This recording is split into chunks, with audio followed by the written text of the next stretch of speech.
What was He's that? so adorable. What a Frank. Cutest little Frankie ever. So are these kids. Yeah. 2 days into the school year, many kids' assignments are already being sent home. So now's the time to build some better homework habits. We have got Sonny Verma here, education expert at Tutor Bright. He's going to join us to help us build tips, healthy habits to help kids stay focused. Number one rule, there is no number one rule. It's let kids learn the way they learn. Let kids be kids, right? Let them be individuals. Yes. So how do you figure that out? Do you just literally let them go at it, or can you guide them along? No, there's definitely some restrictions you want to put in, but in general, we have to remember that every single human being, adult and kid, is completely different. So focusing on a child's strengths and their preferences is absolutely important when we look at developing homework habits this coming school year. And it varies. My sister was very disciplined. She had her desk. My younger sister, whereas my older sister, myself, it would be the kitchen table, then the chair outside, then the bedroom. So what you have to figure out what works for you, but there are certain things that help, like location. Yeah, absolutely. So with location, the number one recommendation I think of is choose a place with the least amount of distractions, right? So this could be your bedroom, this could be the dining room table, but essentially you want to choose a place that doesn't have a lot of technology around. And in that, what I highly recommend parents do is actually set rules about the technology usage and rules about distractions, right?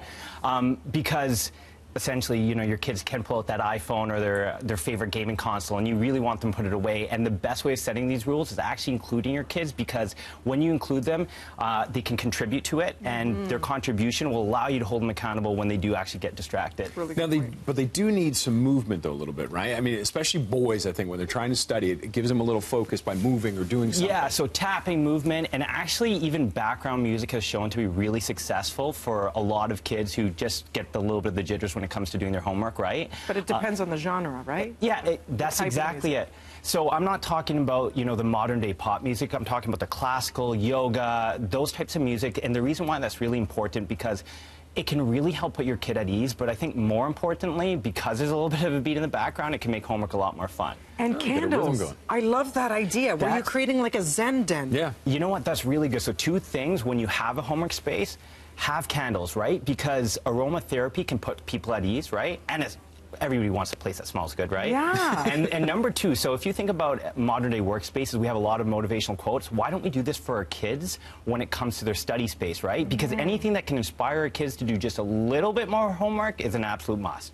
And I love that you also say don't focus so much on the grade, whether it's an A or it's something that maybe they need to work on. Focus on the effort. Yeah, absolutely. So as parents, we're really good at focusing on grades, and we're really terrible at focusing on the effort, right? But studies have shown the more you focus on the effort, the grades actually go up.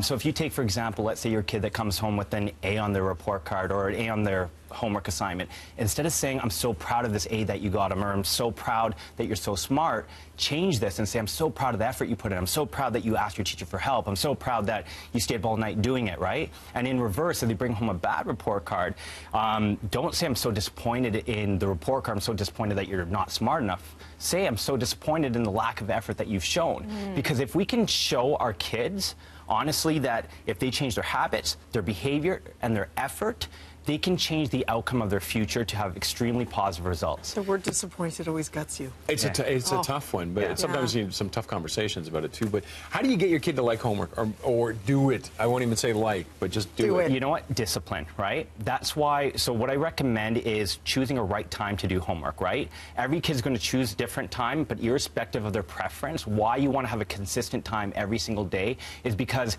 not only does it build the discipline, but more importantly, when that time does kick, it allows your child to get into the homework mindset. Right? And again, my sister would do it as soon as she came up for school. I needed some time to decompress, watch my favorite shows, have a snack, have dinner, and then do it at night. So it might differ Avoidance, from child to in other child.